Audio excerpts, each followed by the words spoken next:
For decades, people thought it was just a conspiracy theory. But Echelon is real. It's a top secret surveillance system created during the Cold War by the US, UK, Canada, Australia, and New Zealand, known as the Five Eyes Alliance.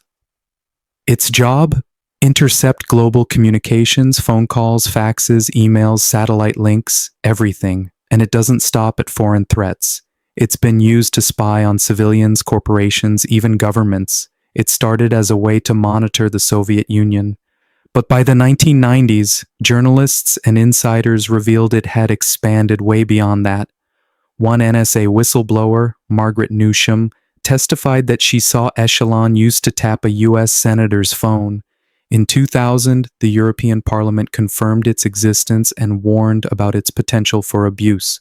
To this day, no agency will fully admit how far it goes or how many people have been watched.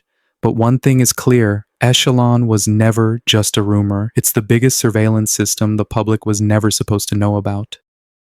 It sounds like fiction, but it wasn't. In the 1950s, the CIA launched a secret program called MKULTRA, where they tested whether LSD, hypnosis, and even electroshock could manipulate a person's mind. And here's the worst part. They didn't always tell the people involved. They drugged prisoners, mental patients, and even civilians without their consent.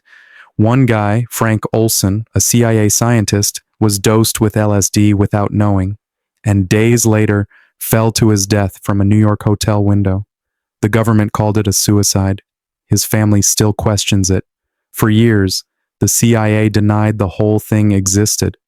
Then in the 1970s, thanks to a Senate investigation, it all came out. Documents had been shredded, memories erased, and over 80 institutions, including universities, were linked to the program.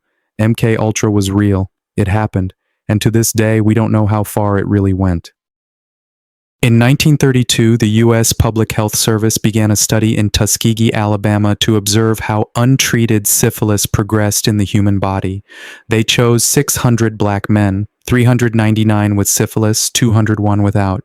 Here's the part that makes it criminal. The men were never told they had syphilis. They were told they had bad blood and were given placebos like aspirin. Even after penicillin became the standard treatment in the 1940s, doctors deliberately withheld it, just to keep watching what would happen. The study continued for 40 years, until a whistleblower finally leaked the story in 1972. By then, dozens of men had died. Their wives were infected, and some children were born with congenital syphilis. There was no informed consent, no proper treatment, and no real concern for the victims. It was pure exploitation, disguised as science. The U.S. government didn't officially apologize until 1997, when President Bill Clinton addressed the survivors. Tuskegee is now one of the clearest examples of systemic medical racism in American history.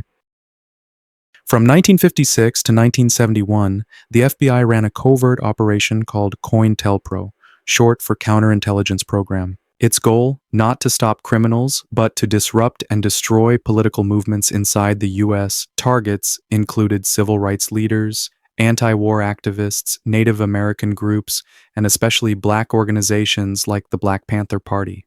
They even went after Martin Luther King Jr., sending him anonymous letters urging him to take his own life. FBI agents wiretapped phones, planted false rumors, forged letters, and tried to turn activists against each other. None of it had public approval. The public only found out in 1971 when activists broke into an FBI office in Pennsylvania and leaked classified documents. The program was shut down, but the damage was done. To this day, COINTELPRO is a dark chapter in U.S. history. Proof that even the FBI can be used to target American citizens just for speaking out. In 1950, without warning, the U.S. Navy released bacteria into the air over San Francisco. They sprayed a cloud containing Serratia marcescens, a reddish bacteria, from a Navy ship just off the coast. The goal? To simulate a biological attack and see how vulnerable a major American city would be. They called it Operation Sea Spray. To them, it was just a test, but to the people living there, it was real exposure. Within days, hospitals started seeing unusual infections. In one case, a man named Edward Nevin developed a serious urinary tract infection caused by Serratia. It spread to his heart. He died in the hospital. Doctors were stunned. They'd never seen that strain in humans before. Years later, it was revealed that the infection likely came from the military test, and it wasn't just one spray. The Navy conducted multiple releases over a 6-day period, covering nearly the entire city. San Francisco was basically used as an open-air lab, and residents had no idea. The government later admitted to the tests, but insisted the bacteria was harmless. Yet people did get sick, and at least one person died. Operation Sea Spray wasn't just unethical. It proved the military was willing to risk American lives to prepare for war, and no one was ever held accountable. In the early 1950s, the US government launched a top-secret research program called Project Sunshine. Its goal? To study how radioactive fallout from nuclear weapons affected the human body, especially bone tissue. But here's the disturbing part. Researchers didn't just study data. They collected human remains, including bones from dead infants and young children, often without permission from families. The government took samples from hospitals, funeral homes, and even foreign countries.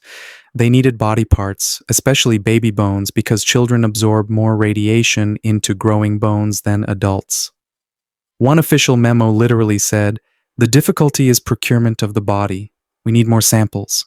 It wasn't just unethical, it was a global operation. Some remains were taken from as far as Australia and Europe. Parents were never told. The project stayed classified for decades. When it was revealed in the mid-1990s, the public was horrified.